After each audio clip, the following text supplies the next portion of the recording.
당신에게 묻겠습니다. 지금 이 순간 20억을 준다고 해도 바꾸고 싶지 않은 그것.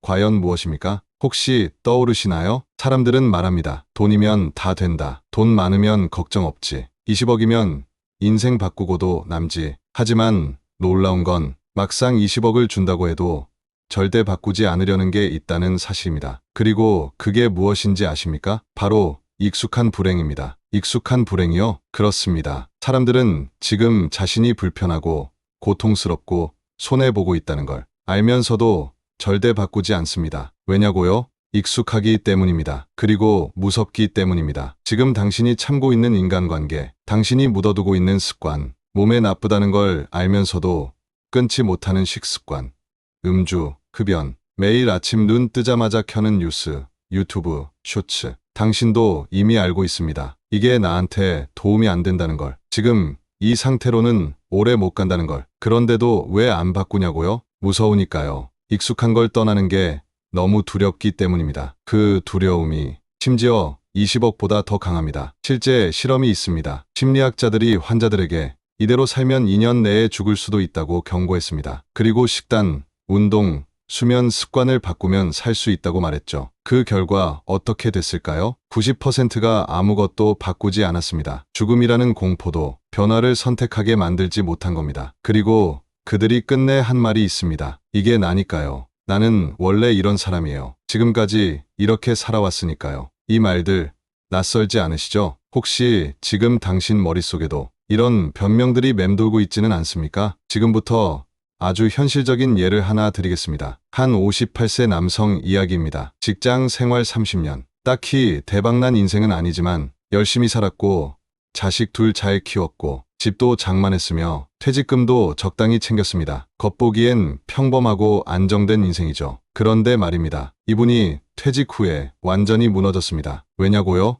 할 게 아무것도 없어서요. 출근하던 루틴은 끊겼고 대화하던 동료들은 사라졌고 소속감은 증발했습니다. 그리고 남은 건 하루 종일 TV, 스마트폰, 졸음, 무기력. 그 와중에도 주변에서 말했죠. 취미생활이라도 해보시지. 문화센터 같은데 나가보세요. 자격증 공부라도 한번 해보시는 건 어때요? 그분의 대답은 이랬습니다. 난 원래 그런 거 안 해. 나랑 안 맞아. 귀찮아. 그리고 결정적으로 이 말을 했습니다. 지금 이대로도 괜찮아요. 이대로가 괜찮습니까? 아닙니다. 이대로가 익숙한 불행일 뿐입니다. 그리고 그 익숙한 불행은 당신에게 진짜 행복이 올 수 있는 가능성마저 지워버립니다. 지금 당신에게 묻겠습니다. 당신이 지금까지 안 바꾸고 있는 그 무언가, 진짜 당신답지 않은 관계, 당신 건강을 갉아먹는 습관, 당신 시간을 다 빼앗아가는 무의미한 루틴, 그걸 바꾸는데 20억이 필요합니까? 사실 돈이 문제가 아닙니다. 문제는 결심입니다. 그 결심만 있다면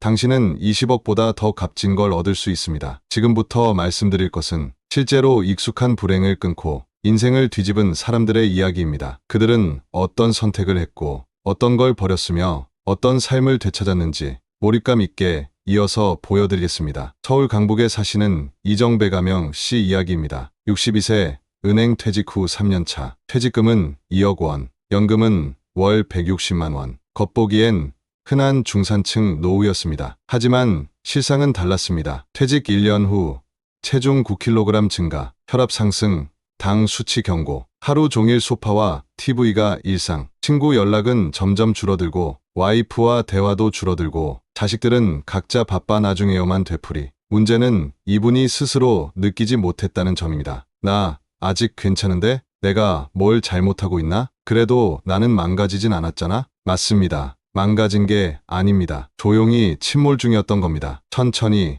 확실하게, 그리고 아무도 알아차리지 못하게. 그런데 어느 날 아침에 일어나 보니 살아도 사는 것 같지가 않다는 생각이 들었다고 합니다. 그날 이후 이정배 씨는 자신에게 단 하나의 질문을 던졌습니다. 지금 내가 하는 행동이 1년 뒤에도 도움이 될까? 이 질문은 생각보다 강력했습니다. 당장 오늘 낮잠 자는 것, TV를 멍하니 보는 것, 군것질, 무의미한 유튜브 영상, 모두 스스로 답을 해야 했습니다. 도움 안 되잖아. 계속 이렇게 살면 안 되지. 그때부터 이분은 하루에 단 1시간만 불편한 선택을 하기로 결심합니다. 무릎 아파도 걷기 20분, 도서관 가서 책 한 권 읽기, 혼자 밥 먹지 않기, 동네 탁구장, 헬스장 문화센터 중 한 군데에 등록, 돈 쓰는 대신 일지 작성, 아침마다 거울 보고 오늘 한 가지만 바꿔보자 말하기.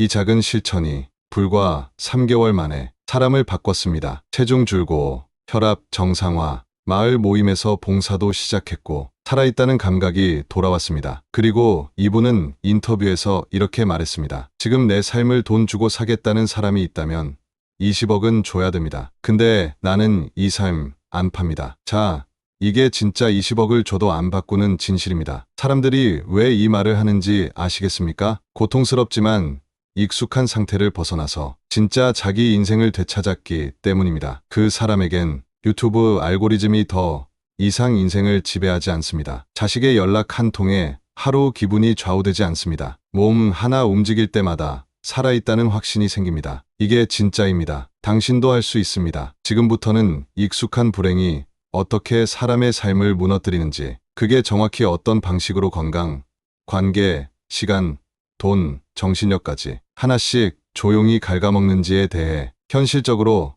그리고 매우 구체적으로 말씀드리겠습니다. 여러분, 꼭 기억하십시오. 무너지기 시작한 사람은 겉으로는 멀쩡해 보입니다. 하지만 그 안에서는 조용히 치명적으로 무너지고 있는 중입니다. 첫 번째, 건강이 무너지는 방식. 건강은 절대 한순간에 무너지지 않습니다. 한 번에 훅 가지 않습니다. 매일 아주 미세한 선택의 반복이 결국 건강을 무너뜨립니다. 아침에 일어나 10분만 더 자자. 점심 먹고 오늘은 걷기 귀찮다. 저녁엔 하루 종일 피곤했으니까 오늘은 그냥 누워서 유튜브나 보자. 이게 반복됩니다. 하루, 이틀은 괜찮습니다. 하지만 이게 100일, 200일, 300일 이어지면요. 당신은 어느 순간 숨 쉬는 것조차 버겁다는 말을 하게 됩니다. 특히 50대 이후에는 몸의 회복력이 현저히 떨어지기 때문에 한 번 망가지기 시작하면 다시 회복하려면 예전보다 3배, 4배의 시간이 걸립니다. 혈압, 혈당, 콜레스테롤이 천천히 올라가고 근육량은 빠지고 지방이 차곡차곡 쌓이고 무릎은 아프고 허리는 뻐근하고 결국 병원 다니는 게 일상이 됩니다. 그제서야 말하죠. 그때 시작할 걸. 그때라도 매일 30분만 걸었더라면. 하지만 이미 치료의 시간대로 넘어간 뒤에는 예방이 무의미해집니다. 두 번째, 관계가 무너지는 방식. 가장 흔한 착각이 있습니다. 관계는 가만히 있어도 유지된다. 아닙니다. 관계는 관리하지 않으면 서서히 죽습니다. 50대 이후가 되면 자연스럽게 사회적 연결이 줄어듭니다. 회사에서 밀려나고 단톡방은 조용해지고 누구한테 먼저 연락하기도 어색하고 모임 나가자니 귀찮고 시간 지나면 이 사람 없으면 어때라는 생각이 듭니다. 문제는 뭔지 아십니까? 사람은 사람으로 살아야 산다는 것. 심리학 연구에 따르면 외로움은 하루 2갑의 흡연보다 더 건강에 해롭습니다. 사람과 말하지 않고 감정을 나누지 않으면 뇌 기능이 저하되고 치매 위험이 높아지며 무기력과 우울감에 휩싸이기 시작합니다. 하지만 그럼에도 사람들은 말합니다. 지금은 혼자가 편해요. 그 편안함이 바로 익숙한 불행입니다. 세 번째, 시간이 무너지는 방식. 퇴직하고 나면 시간 많죠. 근데 그게 독입니다. 우리는 생각합니다. 이제 하고 싶은 거 하면서 살아야지. 여유롭게 살 거야. 하지만 실제로는 어떻게 되냐고요? 아무것도 안 하게 됩니다. 그게 무서운 겁니다. 처음엔 이틀만 쉬자고 합니다. 그러다 일주일, 한 달, 그리고 1년이 지나면 시간 감각이 무너지고 삶의 방향도 사라집니다. TV로 시간 때우고 뉴스만 보다 우울해지고 쇼츠나 유튜브로 몇 시간씩 날리고 나면 하루는 그렇게 끝납니다. 그리고 밤이 되면 자괴감이 밀려옵니다. 내가 오늘 뭘 했지? 나는 왜 이렇게 무기력하지? 하지만 다음 날도 똑같은 패턴입니다. 시간이 많은 게 축복이 아니라 시간이 목적 없이 흐르면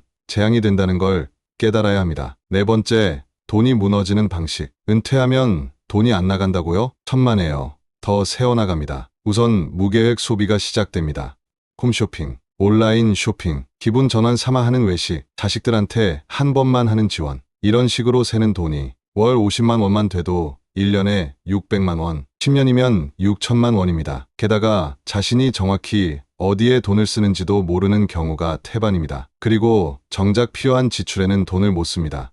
건강식품, 운동기구, 자가치료, 교육, 경험 이런 건 아깝다며 안 합니다. 왜냐고요? 당장 눈앞에 즐거움을 주지 않기 때문입니다. 이런 방식으로 돈은 당신이 모르는 사이 소리 없이 사라지고 있습니다. 다섯 번째, 정신력이 무너지는 방식. 정신력은요, 절대 한 번에 무너지지 않습니다. 그리고 당신이 무너졌다는 사실을 당신이 제일 늦게 합니다. 처음엔 그냥 피곤하다고 합니다. 그 다음엔 의욕이 없다고 말하죠. 그러다 그냥 사는 거지 뭐란 말을 하기 시작합니다. 이게 계속되면 어떻게 되냐고요? 아무 일도 못하게 됩니다. 결정도 못하고 시작도 못하고 유지하지도 못합니다. 이게 바로 정신력의 붕괴입니다. 문제는 이게 고질병이 된다는 겁니다. 한 번 무너지면 다시 일으키는데 엄청난 시간과 에너지가 필요합니다. 이 다섯 가지. 지금 당신은 어디에 해당되십니까? 몸이 예전 같지 않다고 느끼십니까? 사람 만나는 게 점점 귀찮고 어색해지셨나요? 하루가 너무 빨리 가고 의미 없이 지나가십니까? 돈을 어디에 썼는지도 모르겠고 잔고만 줄어드나요? 그냥 살고는 있지만 뭔가 살고 있는 것 같지 않다는 생각이 드시나요? 그렇다면 지금 당신은 익숙한 불행에 길들여지고 있는 중입니다. 그리고 지금 바꾸지 않으면 20억을 줘도 되돌릴 수 없는 지점까지 가게 됩니다. 기재부터 이야기할 주인공은 경기도 용인에 사는 55세 여성 박미정 가명 씨입니다. 이분은 3년 전까지만 해도 나는 왜 이렇게 살아야 하지? 라는 생각을 매일 했던 분이었습니다. 남편 퇴직 후 계속되는 싸움, 자식은 연락 끊고 타지에서 연락 없고, 지인 모임은 자연스럽게 멀어지고, 밤이면 술로 잠들고, 아침이면 텅 빈 집에 혼자 남아 멍하니 창밖만 바라보던 나날들. 누가 보면 그래도 집도 있고 남편도 있고 자식도 있잖아라고 말할지 모릅니다. 하지만 박미정 씨는 단호하게 말합니다. 이건 사는 것이 아니라 버티는 것이었어요. 그런 박미정 씨가 완전히 다른 삶을 살게 된 결정적인 순간이 있었습니다. TV를 보다가 우연히 들은 말 한마디. 한 강연자가 이렇게 말했습니다. 당신이 지금 하고 있는 삶이 앞으로 10년 후에 당신을 만든다. 그 말이 이상하게 머릿속에 계속 맴돌았다고 합니다. 그날 밤 처음으로 자신의 하루를 써봤습니다. 아침 9시 기상, 식탁에 앉아 멍하니 커피 30분, 뉴스 시청 1시간, 점심 라면, 낮잠, 유튜브 쇼츠 2시간, 저녁 준비, 남편과 말다툼, 소주 1잔, TV 보다가 잠듦, 그리고 다시 자신에게 물었습니다. 이 하루가 10년 뒤에 나를 만든다고? 그때 깨달은 겁니다. 이대로라면 10년 뒤 나는 고립된 상태로 병원에 누워 있겠구나. 그날 이후 박미정 씨는 단 한 가지를 바꿨습니다. 하루에 단 2시간 나를 위해 쓰자. 이 2시간을 어떻게 썼을까요? 아침 루틴 30분 걷기. 처음엔 10분도 힘들었지만 3일 지나니 몸이 달라졌습니다. 햇볕 쬐며 걷는 동안 기분도 조금씩 나아졌습니다. 낮 1시간 독서 앤드 필사, 시집 1권, 에세이 1권, 손으로 직접 써보며 머릿속이 맑아졌다고 합니다. 나도 생각이 있다는 걸 느꼈답니다. 밤 루틴 오늘의 감정 일기. 화난 일, 감사한 일, 서운한 일. 그냥 쓰기 시작했습니다. 쓰면서 감정을 내보낼 수 있다는 걸 깨달았다고 합니다. 이 세 가지가 불과 한 달 만에 사람을 완전히 바꿨습니다. 눈빛이 또렷해졌고 혼잣말 대신 콧노래가 나왔고 남편에게도 웃으면서 먼저 말을 걸 수 있게 되었고 무엇보다 스스로를 존중하게 되었다고 합니다. 왜 사람들은 바꿔야 한다는 걸 알면서도 바꾸지 않을까? 서울 강북에 사는 58세 이연화 씨는 평생 살림만 했습니다. 자식 둘 다 출가했고 남편은 퇴직 후 집에서 무기력하게 보내는 중. 그녀는 하루 일과가 이랬습니다. 아침 7시 기상, 밥 짓고 빨래하고 TV 켜놓고 멍하니 시간 보내고 점심 대충 때우고 스마트폰으로 쇼츠 몇 시간, 저녁 준비 후 남편과 대화 없이 식사, 밤엔 무기력하게 누워서 내일 뭐 하지라는 생각만. 어느 날 거울을 보다가 문득 이런 생각이 들었답니다. 나는 지금 누구를 위해 왜 살고 있는 걸까? 자신의 이름조차 희미하게 느껴졌다고 합니다. 왜냐하면 늘 엄마, 아내로만 불려왔기 때문에. 그런 그녀가 유튜브에서 본 한 영상. 하루 1시간만 나를 위해 써보세요. 이 말이 심장을 때렸다고 합니다. 내가 나를 위해 살아본 적이 언제였지? 기억조차 안 난다면서요. 그래서 결심했습니다. 10일만 진짜로 나를 위해 살아보자. 이연아 씨는 그 다음날 작은 공책을 하나 샀습니다. 그리고 첫 장에 이렇게 썼습니다. 나는 이 공책에 오직 나만을 위한 생각을 기록한다. 그 첫날 적힌 내용은 이랬습니다. 오늘은 햇빛이 따뜻하다. 점심은 간단하게 미역국. 근데 맛있었다. 남편이 말은 없지만 오늘은 설거지를 도와줬다. 나도 이제 내 삶을 만들어 보고 싶다. 단지 이 글을 쓰고 나니 눈물이 났다고 합니다. 내가 나를 이토록 외면하고 살았다는 걸 그때 처음 알았어요. 그 뒤로 그녀는 매일 아침 30분 산책과 30분 글쓰기를 실천했습니다. 그리고 점점 놀라운 변화가 찾아왔습니다. 어느 날은 유튜브로 그림 그리는 채널을 따라했고, 그 다음 날은 오랫동안 못 만났던 친구에게 전화를 걸었고, 또 다른 날은 자식들에게 처음으로 보고 싶다고 말했습니다. 10일이 지나자 이연화 씨는 말했습니다. 이 공책 한 권 때문에 내 인생이 다시 돌아오기 시작했어요. 두 번째 사례입니다. 부산 해운대에 사는 63세 남성 김성우 씨. 퇴직 후 낚시 말고는 할 게 없다고 생각했습니다. 하지만 낚시도 몇 번 가다 보니 의미 없이 시간만 때우는 기분이 들더랍니다. 이대로 살면 안 되겠다는 생각은 들었지만 어떻게 살아야 할지는 전혀 몰랐던 분이었습니다. 그런 그가 바꾼 건 딱 하나. 관찰자의 시선으로 자신의 하루를 써보기. 즉, 일기처럼 쓰는 것이 아니라 제3자의 눈으로 마치 드라마처럼 자기 삶을 기록하는 방식이었습니다. 오늘 김성우는 오전 9시에 커피 한 잔을 들고 창밖을 보며 생각에 잠겼다. 그는 요즘 내가 왜 사는가를 자주 떠올린다. 점심 후엔 무심코 본 책 제목에 마음이 흔들렸다. 당신은 지금 어디쯤 와 있나요?